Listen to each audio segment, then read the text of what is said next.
Good afternoon. My colleagues and I remain squarely focused on our dual mandate to promote maximum employment and stable prices for the American people. We understand the hardship that high inflation is causing, and we remain strongly committed to bringing inflation back down to our 2% goal. Price stability is the responsibility of the Federal Reserve. Without price stability, the economy doesn't work for anyone. In particular, without price stability, we will not achieve a sustained period of strong labor market conditions that benefit all. Since early last year, the Fomc has significantly tightened the stance of monetary policy. Today, we took another step by raising our policy interest rate a 1/4 percentage point, and we are continuing to reduce our securities holdings at a brisk pace. We've covered a lot of ground, and the full effects of our tightening have yet to be felt. Looking ahead, we will continue to take a data-dependent approach in determining the extent of additional policy firming that may be appropriate. I'll have more to say about monetary policy after briefly reviewing economic developments. Recent indicators suggest that economic activity has been expanding at a moderate pace. Growth in consumer spending appears to have slowed from earlier in the year. Although activity in the housing sector has picked up somewhat, it remains well below levels of a year ago, largely reflecting higher mortgage rates. And higher interest rates and slower output growth also appear to be weighing on business fixed investment. The labor market remains very tight. Over the past 3 months, job gains averaged 244,000 jobs per month, a pace below that seen earlier in the year, but still a strong pace. The unemployment rate remains low at 3.6%. There are some continuing signs that supply and demand in the labor market are coming into better balance. The labor force participation rate has moved up since last year, particularly for individuals aged 25 to 54 years. Nominal wage growth has shown some signs of easing, and job vacancies have declined so far this year. While the jobs to workers gap has narrowed, labor demand still substantially exceeds the supply of available workers. Inflation remains well above our longer-run goal of 2%. Over the 12 months ending in May, total PCE prices rose 3.8%. Excluding the volatile food and energy categories, core PCE prices rose 4.6%. In June, the 12-month change in the Consumer Price Index, or CPI, came in at 3.0%, and the change in the core CPI was 4.8%. Inflation has moderated somewhat since the middle of last year. Nonetheless, the process of getting inflation back down to 2% has a long way to go. Despite elevated inflation, longer-term inflation expectations appear to remain well anchored, as reflected in a broad range of surveys of households, businesses, and forecasters, as well as measures from financial markets. The Fed's monetary policy actions are guided by our mandate to promote maximum employment and stable prices for the American people.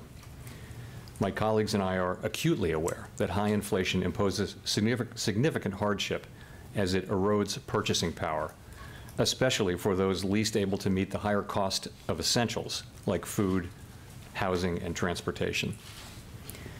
We're highly attentive to the risks that high inflation poses to both sides of our mandate, and we are strongly committed to returning to inflation to our 2% objective. At today's meeting, the committee raised the target range for the federal funds rate by a 1/4 percentage point, bringing the target range to 5.25% to 5.5%. We are also continuing the process of significantly reducing our securities holdings. With today's action, we've raised our policy rate by 5.25 percentage points since early last year. We have been seeing the effects of our policy tightening on demand in the most interest rate sensitive sectors of the economy, particularly housing and investment. It will take time, however, for the full effects of our ongoing monetary restraint to be realized, especially on inflation. In addition, the economy is facing headwinds from tighter credit conditions for households and businesses, which are likely to weigh on economic activity, hiring, and inflation. In determining the extent of additional policy firming that may be appropriate to return inflation to 2% over time, the committee will take into account the cumulative tightening of monetary policy, the lags with which monetary policy affects economic activity and inflation, and economic and financial developments. We will continue to make our decisions meeting by meeting based on the totality of the incoming data and their implications for the outlook for economic activity and inflation, as well as the balance of risks. We remain committed to bringing inflation back to our 2% goal and to keeping longer-term inflation expectations well anchored. Reducing inflation is likely to require a period of below-trend growth and some softening of labor market conditions. Restoring price stability is essential to set the stage for achieving maximum employment and stable prices over the longer run. To conclude, we understand that our actions affect communities, families, and businesses across the country. Everything we do is in service to our public mission. We at the Fed will do everything we can to achieve our maximum employment and price stability goals. Thank you, and I look forward to your questions. Steve. Mr. Chairman, thank you. You have, I think, a couple times in your opening remarks talked about this language in determining the extent of additional policy firming that may be appropriate. Should we take that to mean that additional hikes are likely on the way? And should we also believe that all future meetings, say September and November, are live, or are you in a every other meeting mode? Thank you. So we haven't made a decision to go to every other meeting. It's not something we've looked at. We're going to be going meeting by meeting, and as we go into each meeting, we're going to be asking ourselves the same question. So we haven't made any decisions about any future meetings, including the pace at which we'd consider hiking. But we're going to be assessing the need for further tightening that may be appropriate. You read the language, to return inflation to 2% over time. I would say that the intermeeting data came in broadly in line with expectations. Economic activity remained resilient. Job creation remained strong while cooling a bit. And the June CPI report actually came in a bit better than expectations for a change. And the June CPI report, of course, was welcome, but it's only one report, 1 month's data. We hope that inflation will follow a lower path but it will be consistent with the CPI reading. But we don't know that, and we're just going to need to see more data. So what are we going to be looking at? Really, it will be the whole broader picture. And starting with, we're looking for moderate growth, right? We're looking for supply and demand through the economy coming into better balance, including in particular in the labor market. We'll be looking at inflation, and we'll be asking ourselves, does this whole collection of data, do we assess it as suggesting that we need to raise rates further? And if we make that conclusion, then we will go ahead and raise rates. So that's how we're thinking about the next meeting, and how we're thinking about meetings going forward potentially. But we're now mainly thinking about the next meeting. I will also say, since we're talking about it, between now and the September meeting, we get 2 more job reports, 2 more CPI reports. I think we have an ECI report coming later this week, which is Employment Compensation Index. And lots of data on economic activity. All of that information is going to inform our decision as we go into that meeting. I would say it is certainly possible that we would raise funds again at the September meeting if the data warranted. And I would also say it's possible that we would choose to hold steady at that meeting. We're going to be making careful assessments, as I said, meeting by meeting. And I'll close by saying we've raised the federal funds rate now by 525 basis points since March 2022. Monetary policy, we believe, is restrictive and is putting downward pressure on economic activity and inflation. If I could just briefly follow up on something you said there. You said the data in the intermediate period, it broadly came in line with expectations. Does that mean there's unlikely to have been a change in the overwhelming outlook of the committee that 2 more hikes are necessary? I'm just going to go back to what I said. That's the question. We have 8 weeks now until the September meeting, and all that data that I recited, we're going to be looking at all of that and making that assessment then. And it really, we did have the one good reading, and of course we welcome that, but it's just one reading, as everybody knows. And we've seen this before in the data. Many forecasts call for rates for inflation to remain low, but we just don't know that until we see the data. So we'll be focusing on that. Gina. Thank you. Thanks for taking our questions, Chair Powell. Obviously, you upgraded the language around growth in the statement today. We've seen the Barbie movie numbers. We've seen everyone going to Taylor Swift concerts this summer. It seems like the American consumer is in pretty good shape. And it does seem like growth is sort of picking back up a little bit, or at least doing well. And I wonder, from your perspective, if that continues, if we see growth not just stabilizing, but doing performing well this summer. Is that a problem because it's inflationary, or is it good news because it suggests that a soft landing is more likely? Just how are you thinking about that sort of trajectory? Yeah, so I would say it this way. The overall resilience of the economy, the fact that we've been able to achieve disinflation so far without any meaningful negative impact on the labor market, the strength of the economy, overall, that's a good thing. It's good to see that, of course. It's also, you see consumer confidence coming up and things like that. That will support activity going forward. But you're right, though. At the margin, stronger growth could lead over time to higher inflation, and that would require an appropriate response from monetary policy. So we'll be watching that carefully and seeing how it evolves over time. Neil. Thanks, Chair Powell. Neil Irwin from Axios. So as you referenced earlier, in the intermeeting period, soft CPI, jobs reports, still strong but moderating, JOLTS looked good. So if you're data dependent, why not pause again? Why not stay on hold? Why not take another meeting off when the data was at least cutting in the direction you want to see? So if you go back to what we're trying to do here, we're trying to achieve a stance of policy that's sufficiently restrictive to bring inflation down to 2%. At the last meeting, we wrote down our individual estimates of what that would take, and the median of that was an additional 2 rate hikes. So I would say we looked at the intermeeting data, and as I mentioned, broadly consistent, not perfectly consistent, but broadly consistent with expectations, and as a result, we went ahead and took another step. And that's, a labor market that continues to be strong, but gradually slowing. I mentioned that the inflation report was actually a little better than expected, but, we're going to be careful about taking too much signal from a single reading. And, growth came in stronger than expected. So that's how we look at it, and so we did take that step today. Nick. Nick Timmeros of the Wall Street Journal. Chair Powell, markets widely believe the median FOMC participants' inflation forecast from June for the fourth quarter of this year will be too high, given autos and shelter, and that by September that may warrant a downward revision in the inflation forecast of 20 to 30 basis points.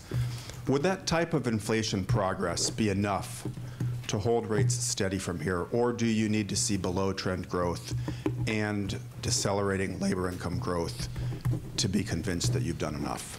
So it's hard to pick the pieces apart and say, how much of this and how much of that. We'll be looking at everything. And, of course, we'll be looking to see whether the signal from June CPI is replicated or the opposite of replicated, or whether it's somewhere in the middle. We'll be looking at the growth data. We'll be looking at the labor market data very closely, of course, and making an overall judgment about that. It's the totality of the data, I think, but with a particular focus on making progress on inflation. If I could follow up, last month you said there were benefits to moderating the pace of increases because it would give you more information to make decisions. Would another CPI report like the one we just had in June allow you to at least maintain that slower pace and defer until the fall any decision on whether you need that second rate hike? So I'm just going to tell you again what we're going to do in September. We're going to look at 2 additional job reports, 2 additional CPI reports, lots of activity data. And that's what we're going to look at, and we're going to make that decision then. And that decision could mean another hike in September, or it could mean that we decide to maintain at that level. And again, the question we're going to be asking ourselves is the overall signal one that we need to do more, that we need to tighten further? And if we get that signal whenever we get it, then, and that's the collective judgment of the committee, then we will move ahead. If we don't, then we'll have the option of maintaining policy at that level. But it's really dependent so much on the data, and we just don't have it yet. Chris. Hi, Chris Rugaber at Associated Press. So consumer confidence in the economy is rising, likely in large part because of the declines in headline inflation. You also see wages are also rising faster than prices now, after trailing them for a long time. How much are Americans truly harmed by inflation at its current level, headline level of 3%? And with that in mind, when do you put some weight back on the employment side of the dual mandate? So I guess I'd say it this way. First, it is a good thing that headline inflation has come down so much, because that's really what the public experiences. And I would say that having headline inflation move down that much almost creates it will strengthen the broad sense that the public has that inflation is coming down, which will in turn, we hope, help inflation continue to move down. So you were really, sorry, what your question was? Well, I mean, you've talked for many press conferences now about the harm created by inflation, how hard it is for people. So how much of that are we still seeing with inflation now down at 3? So I guess I would put it this way. I'd say it this way. It's really a question of how do you balance the two risks, the risk of doing too much or doing too little. And, I would say that, we're coming to a place where there really are risks on both sides. It's hard to say exactly whether they're in balance or not, but as our stances become more restrictive and inflation moderates, we do increasingly face that risk. But we need to see that inflation is durably down that far. As you know, we think, and most economists think, that core inflation is actually a better signal of where headline inflation is going, because headline inflation is affected greatly by volatile energy and food prices. So we would want core inflation to be coming down, because that's what we think, core is signaling where headline's going to go in the future. And core inflation is still pretty elevated. There's reason to think it can come down now, but it's still quite elevated. And so we think we need to stay on task, and we think we're going to need to certainly hold policy at restricted levels for some time, and we need to be prepared to raise further if we think that's appropriate. Well, and then if inflation were to, just a quick follow, if it stays at 3 or drops even a little bit more, I mean, how much of an increase in unemployment do you think is acceptable to get that last bit of inflation? People are talking about the potential difficulty of the so-called last mile of inflation. So, but how much unemployment do you think is justified to get down that last? So it is a very positive thing that actually the unemployment rate is the same as it was when we lifted off in March of 22 at 3.6%. So that's a real blessing, and that we've been able to achieve some disinflation. And we don't seek to, it's not that we're aiming to raise unemployment, but I would just say the historical record, we have to be honest about the historical record, which does suggest that when central banks go in and slow the economy to bring down inflation, the result tends to be some softening in labor market conditions. And so that is still the likely outcome here. And we hope that that's as little as possible. We have to be honest that is the likely outcome. The worst outcome for everyone, of course, would be not to deal with inflation now, not get it done. Whatever the short-term social costs of getting inflation under control, the longer-term social costs of failing to do so are greater, and that the historical record is very, very clear on that. If you go through a period where inflation expectations are not anchored, inflation is volatile, it interferes with people's lives and with economic activity, and that's the thing we really need to avoid and will avoid. Go to Michael McKee. At this point, you say the policy is restrictive, but all year long we have seen growth surprise to the upside, unemployment to the downside, and inflation lately to the downside. So I'm wondering, by definition, should you be restrictive enough right now under these conditions? Do you think you might need to do more? Because I'm curious about what you see as inflation dynamics now. Is the economy still moving in a direction where it creates more inflation? People talk about base effects and higher energy costs, and now we have some large labor settlements. Or is the economy disinflating, and you're able to go back to the old Fed policy of opportunistic disinflation? So I'll just say, again, the broader picture of what we want to see is we want to see easing of supply constraints and normalization of pandemic-related distortions to demand and supply. We want to see economic growth running at moderate or modest levels to help ease inflationary pressures. We want to see continued restoration of supply and demand balance, particularly in the labor market, and all of that should lead to declining inflationary pressures. Now, what we see is those pieces of the puzzle coming together, and we're seeing evidence of those things now. But I would say that what our eyes are telling us is that policy has not been restrictive enough for long enough to have its full desired effects. So we intend, again, to keep policy restrictive until we're confident that inflation is coming down sustainably toward our 2% target, and we're prepared to further tighten if that is appropriate. And we think the process, still probably has a long way to go. Well, do you think under current conditions you are restrictive enough unless something changes?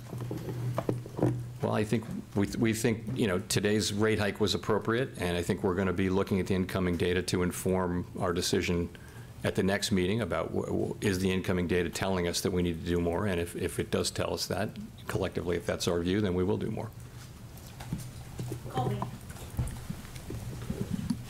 Thank you. Colby Smith with the Financial Times. If September is in fact a live meeting, how does that square with the need for a more gradual tightening pace that you spoke of last month in explaining the rationale for holding the funds rate steady at the June meeting? So a more gradual pace doesn't go immediately to every other meeting. It could be 2 out of 3 meetings, right? It just means if you're slowing down. The point really was to slow down the decision cycle as we get closer and closer to, we think, our destination. And I wouldn't want to go automatically to every other meeting because I just don't think that's, I think it's not an environment where we want to provide a lot of forward guidance. There's a lot of uncertainty out there. We just want to keep moving at what we think is the right pace. And I do think it makes all the sense in the world to slow down as we now make these finally judged decisions. And so that's what we did. And so I think it's possible, I mentioned before, it's possible that we would move at consecutive meetings. We're not taking that off the table, or we might not. It's really going to depend on what the data tell us. That's the best we can do. So we shouldn't assume that every other meeting is the lowest tightening frequency, let's say. It could be, you know, longer intervals in between as well. I think we're going to, look, I think we're going to make a decision about the next meeting, and then we're going to make a decision about the one after that. And I think it'll sort itself out. Thanks. Howard Schneider with Reuters.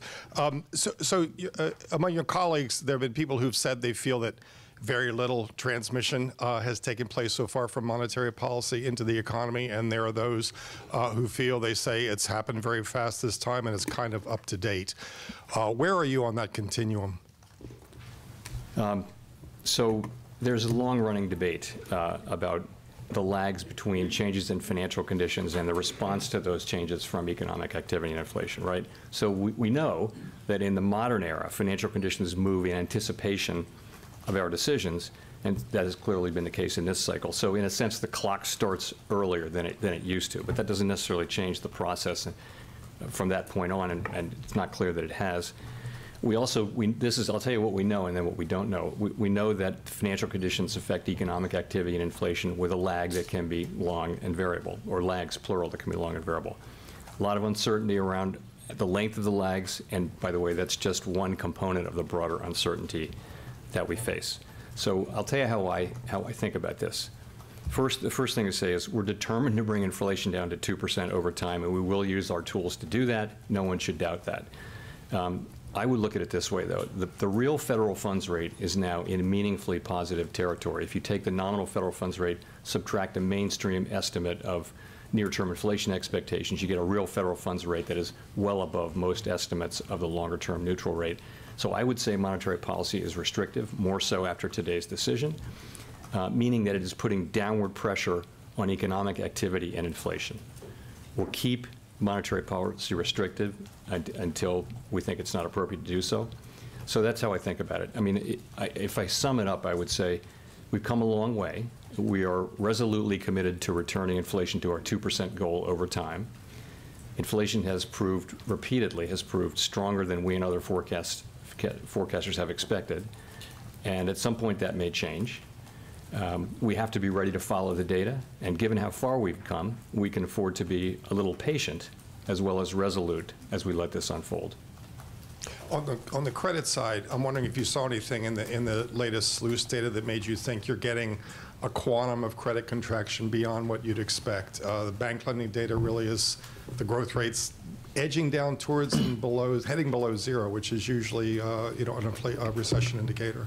So I guess the SLOOS will come out early next week, and I would just say it's broadly consistent with what you would expect. You've got lending conditions tight and getting a little tighter. You've got weak demand, and it gives a picture of pretty tight credit conditions in the economy.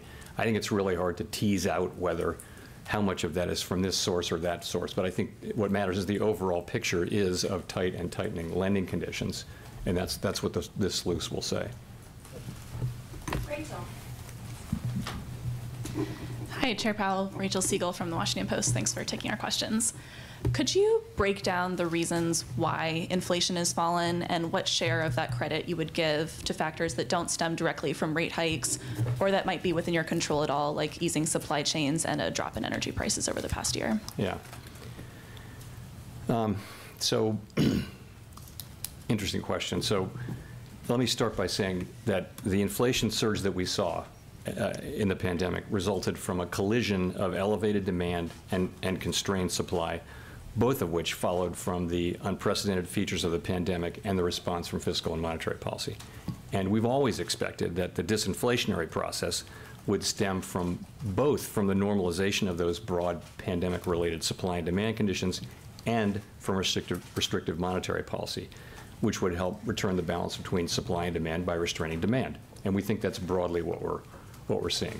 So to go break it down a little further, of course, headline inflation has come down sharply from elevated levels as energy and food prices have come down, mostly due to reversal of the effects from the war in Ukraine. And that's a good thing, and the public experiences that, as I mentioned earlier. For core inflation, I'd say there has been a role for both factors, both that I mentioned. Clearly, for goods, normalization of supply conditions is playing an important role, as is the beginning of the reversal of spending back into services and away from goods. Take autos as an example. The combination of an increase in sales and inventories, while vehicle inflation has decelerated, points to a substantial role for supply. But there's also a role for demand, as the loans and things like that are more expensive. So they're both working there. Housing services inflation now starts to move down. Clearly, higher rates have slowed the housing market. I would say monetary policy is working about as we expect, and we think it'll play an important role going forward, in particular in non-housing services, where really we think that's where the labor market will come in as a very, very important factor. So we think both of those sources of disinflation are playing an important role. I see. And just to follow up, do you think that of those two sources, that core will rely more heavily on seeing an impact from rate hikes, or is there a more even split there too? I think monetary policy is going to be important going forward, because we're sort of reaping now the benefits of the reversal of some of the very specific pandemic things. We're seeing that with goods in particular, with supply chains and shortages moving, and we're seeing. So I think going forward, monetary policy will be important, particularly in the sector, in the non-housing services sector. Edward. Thank you, Chair Powell. First, let me compliment your tie, the choice of tie. So thanks for taking our question. So the Beige Book, it said, input cost pressures remain elevated for services firms, but eased notably for manufacturing sector. Is that an indication that there's a wage inflation pressure? And how do you target and pressure on the wage inflation without pushing the economy into recession? Well, I think as it relates to goods, it's really an indication that supply chains and shortages are easing. And so what was the first part of it? So wage inflation, like how do you target wage inflation without pushing an economy into a recession?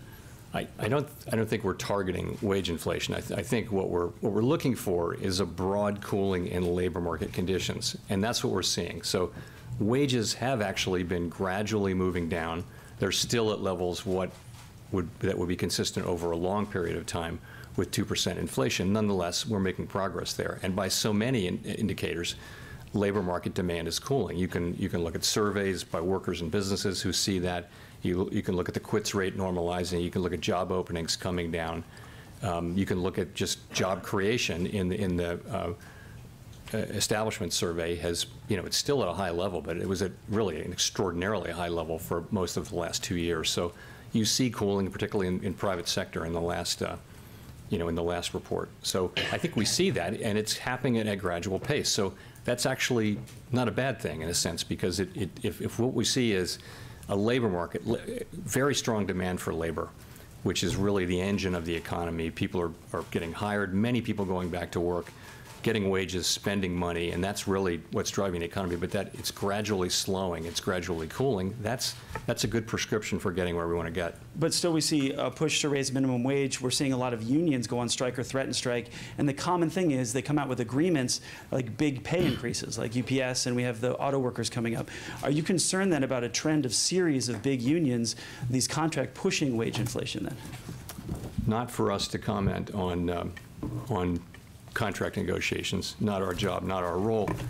You know, we monitor these things and we'll keep an eye on them, but really that's something that's handled at that level. And not a large amount. Victoria. Hi, Victoria Guido with Politico. I wanted to ask about the SEP, which suggests that you would cut rates as overall and core PCE get to around or under 3%. And so I'm wondering, is the level of inflation what's sort of important there as you think about getting to 2% and when you might start cutting rates, or is the speed at which inflation is falling also important? I think you'd take both into account. I think you'd take everything into account when you start cutting rates. It would depend on the whole, on a wide range of things. And when people are writing down rate cuts next year, you know, it just is a sense that inflation is coming down and we're comfortable that it's coming down and it's time to start cutting rates. I think, but I mean, there's a lot of uncertainty between what happens, you know, in the next meeting cycle, let alone the next year, let alone the year after that. So it's hard to say exactly what happens there, what's motivating people. So if it's sort of stubbornly in maybe the high 2s, you wouldn't necessarily cut rates? I'm not saying that at all. I'm not giving you any numerical guidance around that. I'm saying we'd be comfortable cutting rates when we're comfortable cutting rates, and that won't be this year, I don't think. It would be, you know, many people wrote down rate cuts for next year. I think the median was several for next year, and that's just going to be a judgment that we have to make then, a full year from now, and it'll be about how confident we are that inflation is in fact coming down to our 2% goal. Steve. A good part of Wall Street has become more confident that the Fed is going to be able to engineer a soft landing, and they've reduced their forecast for recession.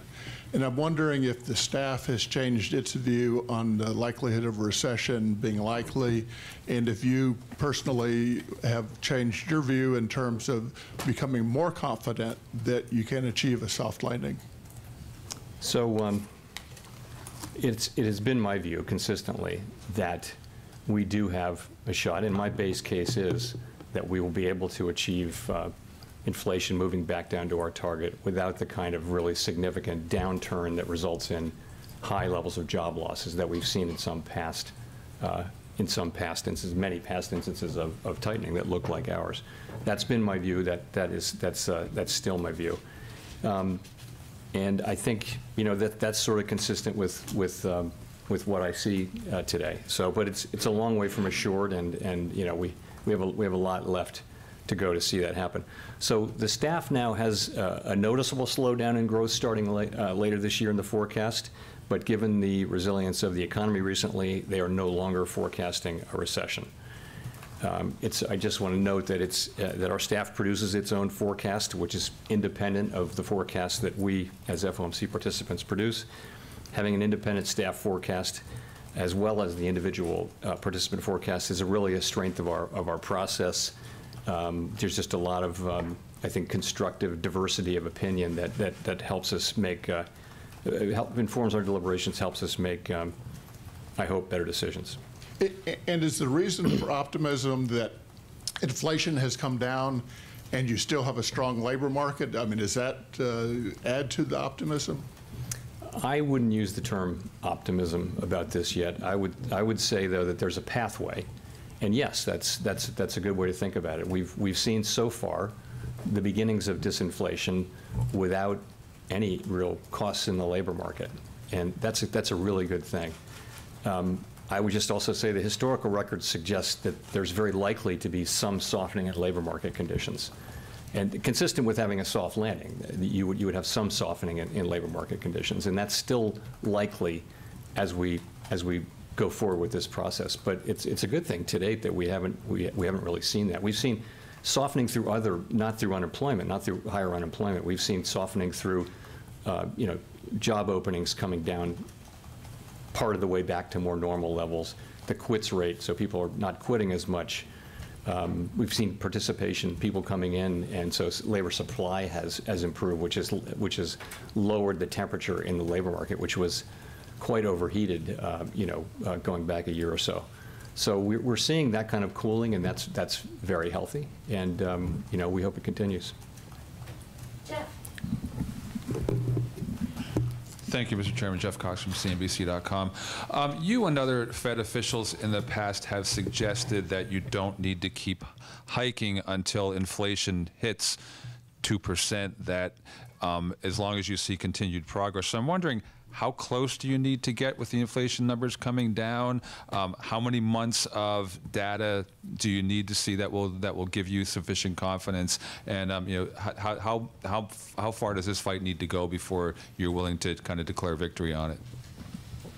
So the idea that we would keep hiking until inflation gets to 2%, it would be a prescription of going way past the target. That's clearly not the appropriate way to think about it. So. In fact, if you look at our forecasts, the median participant, and again, these are forecasting out years, so take them with a grain of salt, but people are cutting rates next year because the federal funds rate is at a restrictive level now. So if we see inflation coming down credibly, sustainably, then we don't need to be at a restrictive level anymore. We can move back to a neutral level, and then below a neutral level at a certain point. I think we of course would be very careful about that. We'd really want to be sure that inflation is coming down in a sustainable level. And it's hard to make, I'm not going to try to make a numerical assessment of when and where that would be, but that's the way I would think about it, is you'd stop raising long before you got to 2% inflation, and you'd start cutting before you got to 2% inflation too, because we don't see ourselves getting to 2% inflation until, all the way back to 2 until 2025 or so. So. Jennifer.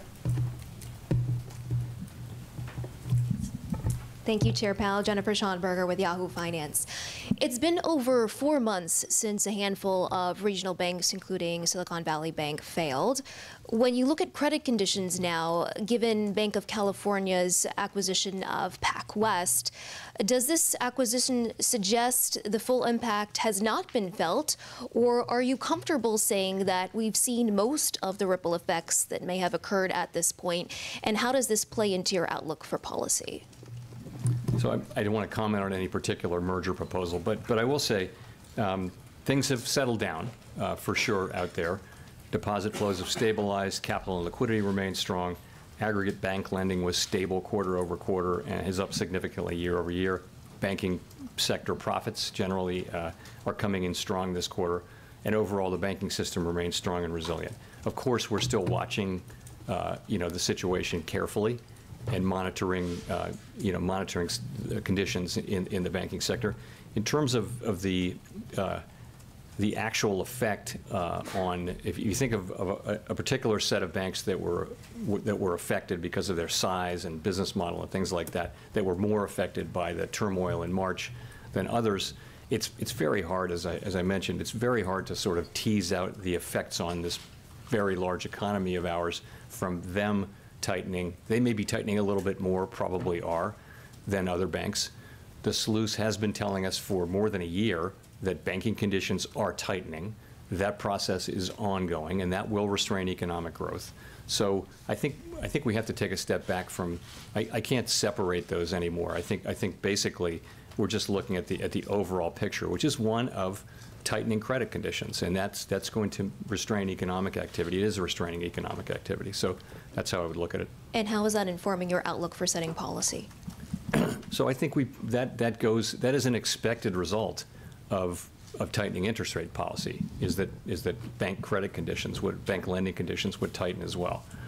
And so the question is it more effective this time because of what happened in May? I just don't think we know that. I think we're looking at the current data in GDP, and we're seeing strong spending. We're seeing a strong economy, and it's made us confident that we can go ahead and raise interest rates now for the third time since the March events. It seems like the economy is weathering this well, but of course we're watching it carefully and expect to continue to do that. Megan. Hi, Chair Powell. Thanks for taking our questions. Megan Casella with Barron's. I wondered on wages if you were at all concerned about any inflationary impact of wages now outpacing inflation, which is likely contributing to the boost in consumer sentiment and the continued strength of the consumer that we've been seeing. Well, wages in excess of inflation means real wages are positive. Again, that's a great thing. Of course, we want that. We want people to have real wages, but we want wages to be going up at a level that's consistent with 2% inflation over time. As I mentioned, nominal wages have been coming down gradually, and that's what we want to see. We expect to see more of that. That's just more of what's consistent over a longer period of time.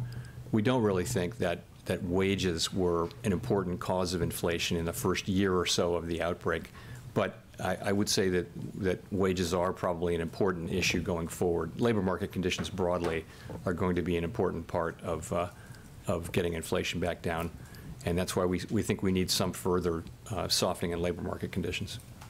This goes sort of to the balance of risks question, but you mentioned at the start how you're keeping an eye on consumer activity and whether there might be some sort of a rebound there.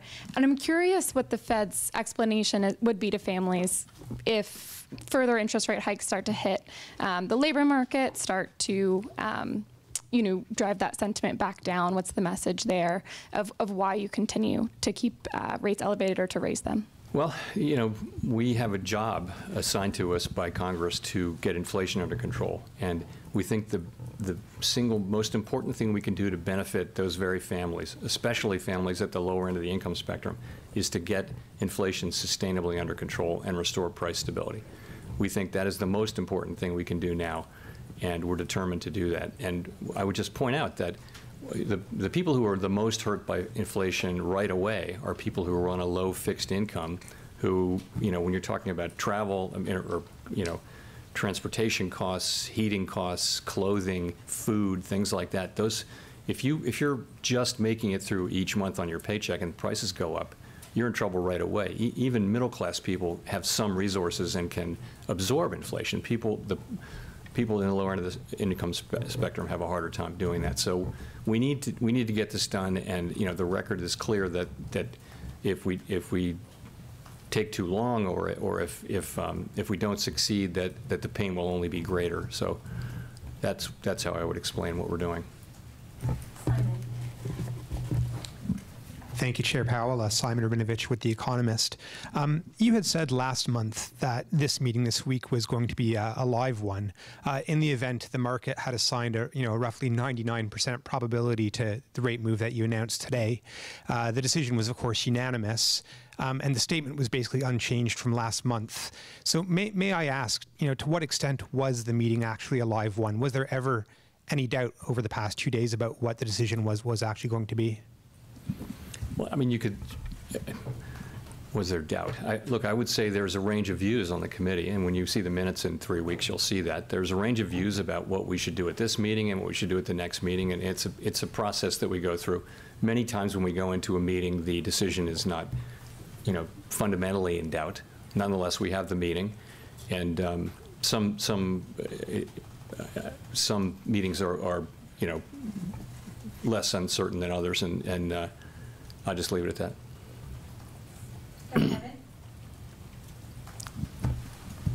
Evan Reiser, Market News International. Thank you, Chair Powell. Financial conditions have been loosening at a fairly steady clip in recent weeks, the dollar, the stock market, et cetera. What does that mean for the Fed in being sure that inflation will come down to target? So we monitor, of course, financial conditions, broad financial conditions. You're right, it's the dollar and equities, and we're of course very focused on rates and our own policy. We're going to use our policy tools to working through financial conditions to get inflation under control. The implication is, we will do what it takes to get inflation down, and in principle, that could mean that if financial conditions get looser, we have to do more. But what tends to happen, though, is financial conditions get in and out of alignment with what we're doing, and ultimately, over time, we get where we need to go. If I could also ask about the SEP from June that showed rate cuts. Do you expect the Fed to cut nominal rates next year while also continuing QT? So that could happen. The question is, is that consistent with, so if you think about both of them as normalization, imagine it's a world where things are okay and it's time to bring rates down from what are restrictive levels to more normal levels. Normalization in the case of the balance sheet would be to reduce QT. So or to continue it, you depending on where you are in the cycle. So they're two independent things, and really the active tool of monetary policy is rates, but you can imagine circumstances in which it would be appropriate to have them working in what might be seen to be just different ways, but that wouldn't be the case. Go to Kyle. Thanks, Chair Powell. Kyle Campbell with American Banker. I have a question about the discount window. I'm wondering if since the bank failures of the spring, if you've seen signs that banks have taken more steps to be proactive in assuring that they're ready to use that facility if they need to, and if you have any sort of thoughts on whether policies might be appropriate for making sure that banks sort of test regularly to show that they are prepared to use it. Thanks. So that's a very important thing, yes, and yes to both sides of that. Yes, banks are now working to see that they are ready to use the discount window, and we are strongly encouraging them to do that, banks broadly.